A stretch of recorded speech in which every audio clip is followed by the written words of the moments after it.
I want to go over how to log into StoryboardThat.com and show you how to utilize the program's features. So first thing you're going to do is you're going to go to the address bar up top here. You're going to type in StoryboardThat.com just as I have it listed here. Once you're there, you hit enter and it will bring you to this screen. You will go to log in and we're going to use our Google account. So it's going to make it super easy to log in. Just click Google, click your account, and then it'll take you to this screen. So up top here, you're going to hit create storyboard, wait for it to load, and then you can see there's only 3 boxes. To add more boxes, you're going to come down here at the bottom where you see add delete cells. So you're going to click that, add 3 by 2, update storyboard. So there's many selections you can pick.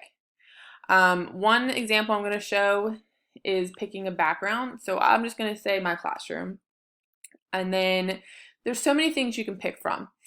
Transportation, athletics, homes, history, anything you could probably think of.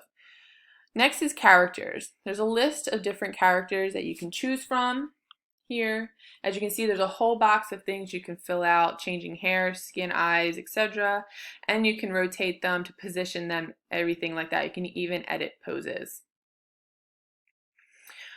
Once you are done filling out all of your boxes, make sure you continually save. Okay, at the bottom here you see save.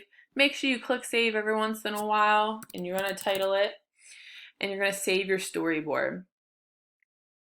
And once it's saved, it'll pop up into your storyboards and it'll be there, and that's it.